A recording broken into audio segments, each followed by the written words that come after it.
Hello friends, आप सभी का हार्दिक अभिनंदन है आपके अपने YouTube channel unique study point पर।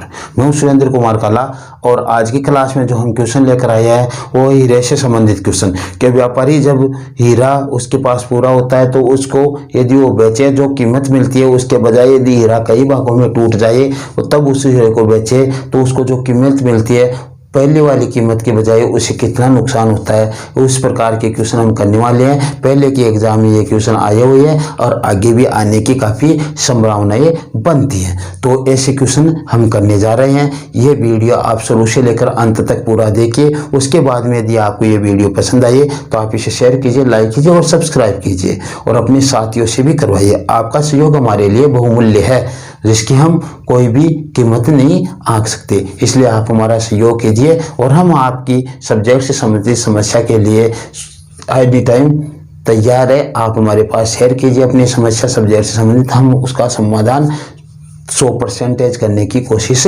करेंगे। ठीक है, तो बढ़ते हैं हीरे वाले क्वेश्चंस के साथ।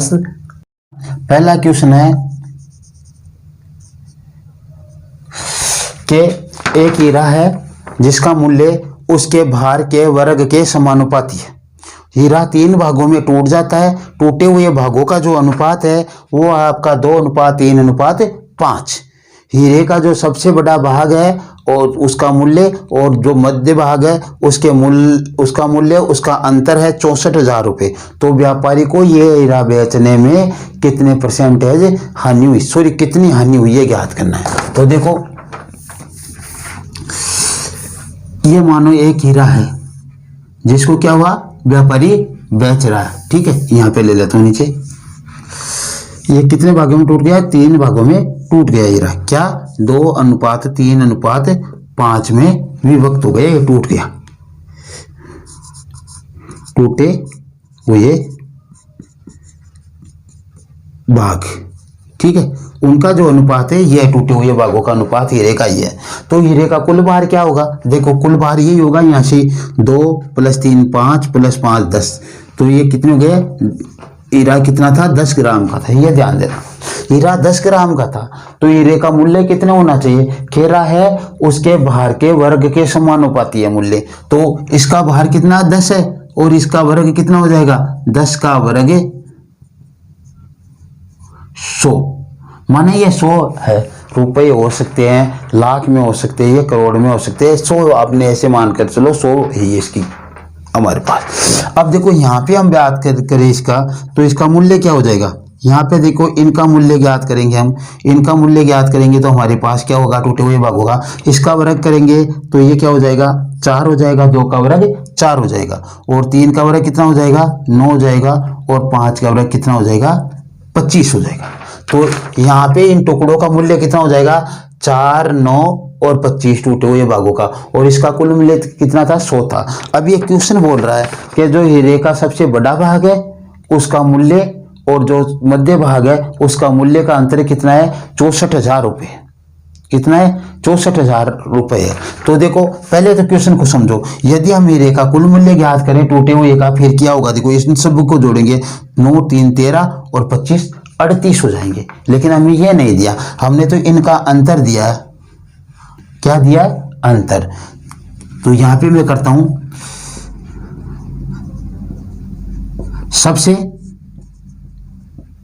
बड़े भाग का मूल्य माइनस मध्य भाग का मूल्य, ये हो गया ना हमारे पास। तो कितना हो, सबसे बड़े भाग का तो है 25 और माइनस छोटे भाग का कितना है, मध्य भाग का 9 है और बराबर कितना है, ये सब है 64,000 रुपये। कितना है, 64,000 रुपये है, 64,000 रुपये। ठीक है, अब देखो इनका अंतर कितना आया, इनका अंतर आया हमारे पास 16 और इसका कितना है, 64,000 रुपये है। 16 चौक 64 कितना आ गया, 4,000 रुपये। एक के बराबर हमारे पास 4,000 रुपये आ गए। ठीक है, ए का मान कितना आया, 4,000 आया। हमें हानि ज्ञात करनी है। हानि ज्ञात करने के लिए हमें हीरे का कुल मूल्य ज्ञात करना पड़ेगा, यानी 100 का मान भी ज्ञात करना पड़ेगा। तो देखो ये 100 है, इस 100 को कितने से, 400 से गुणा करेंगे तो कितना हो जाएगा, ये यहाँ पे 4,000 हो जाएंगे। यहाँ पे कितने, 4,000 हो जाएंगे। तो इसको 400 से गुना करेंगे हीरे को, देखो वहाँ पे 100 है, उसको कितने से गुना किया, 400 से गुना किया इसको, तो कुल मूल्य कितना आ जाएगा हीरे का, 4 लाख रुपए आ जाएगा। कितना आ जाएगा, 4 लाख रुपए आ जाएगा। ठीक है, 4 लाख रुपए आ गए हमारे पास कुल मूल्य। और यहाँ पे देखो टूटे हुए भाग का मूल्य कितना है, देखो 38 आया ना, ये 38 था हमारे पास।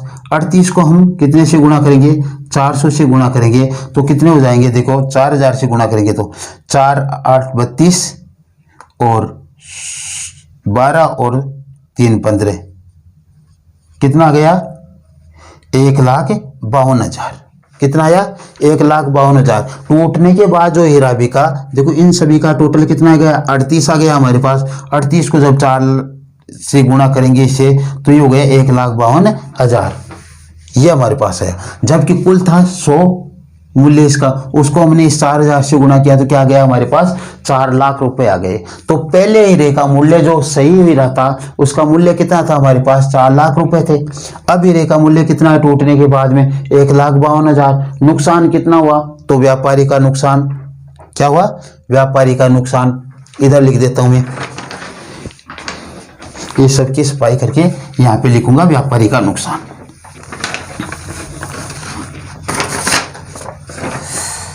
व्यापारी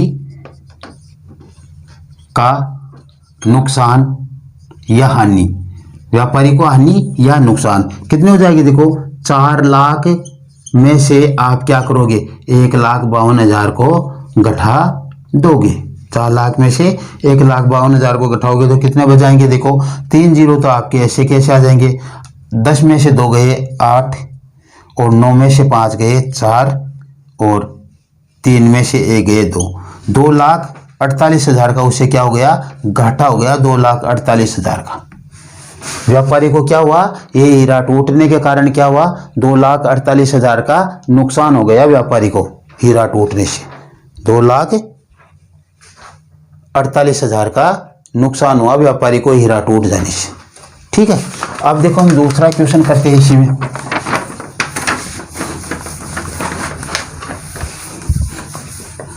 अपना जो दूसरा प्रश्न है वो देखो, दूसरा प्रश्न,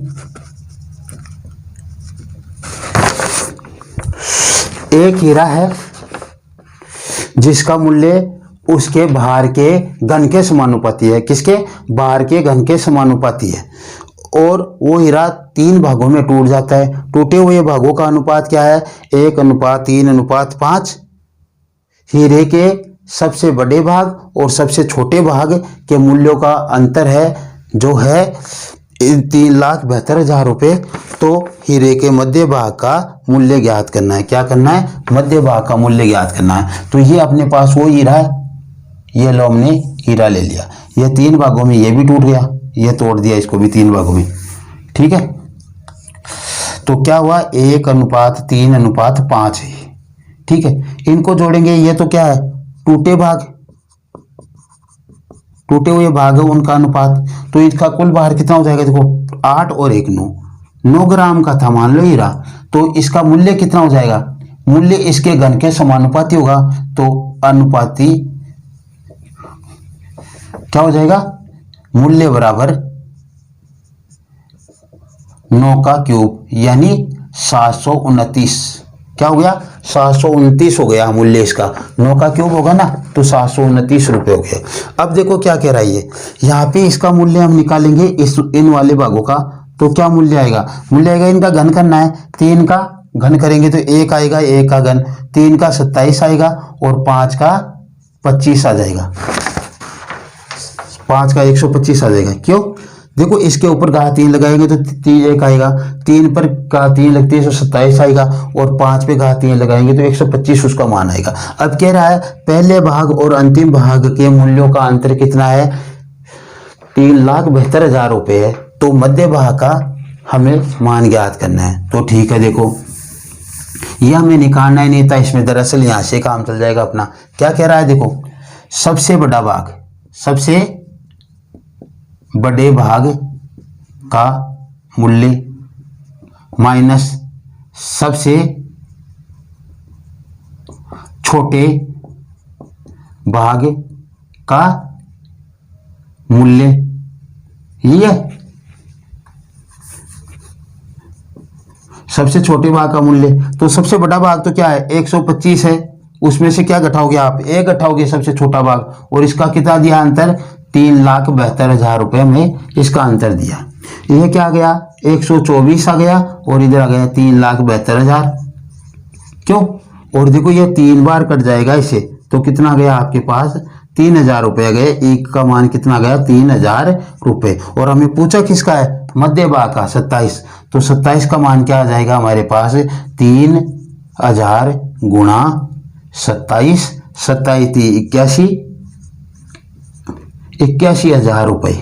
मध्य भाग का मूल्य कितना हो जाएगा 81,000 रुपये हो जाएगा। दोबारा से समझो, ये मूल्य था, इसका कुल मूल्य तो इतना होगा, इसकी हमें आवश्यकता ही नहीं थी। इसने कहा सबसे बड़े भाग का मूल्य और सबसे छोटे भाग का मूल्य है, उसका अंतर कितना है 3,72,000 है। तो सबसे बड़े भाग का हमारे पास कितना मूल्य 125, सबसे छोटे का 125 में से 1 घटाए तो 3,72,000, 124 आएंगे इसका घटाने पर 3,72,000 बराबर हो गए। 124 थी 372 और ये 3 जीरो इसके आगे लगे तो 1 बराबर 3,000 हो गए। तो 27 बराबर कितने हो जाएंगे 27 बराबर इसे आप 3,000 से गुणा करोगे, 27 81,000 रुपये हो जाएंगे।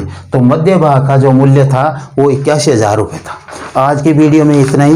यदि ये वीडियो आपको अच्छा लगा हो तो आप इसे शेयर कीजिए, लाइक कीजिए और सब्सक्राइब कीजिए और अपने साथियों से भी करवाइए। आप हमारा सहयोग कीजिए और हम आपके सहयोग के लिए हर समय तैयार है। आपको सब्जेक्ट से संबंधित कोई प्रॉब्लम है तो आप हमारे से शेयर कर सकते हो और अपनी समस्या का समाधान पा सकते हो। हम हमारी तरफ से आपको 100% संतुष्ट करने की कोशिश करेंगे समस्याओं के सॉल्यूशन के मामले में। Okay, thanks, bye.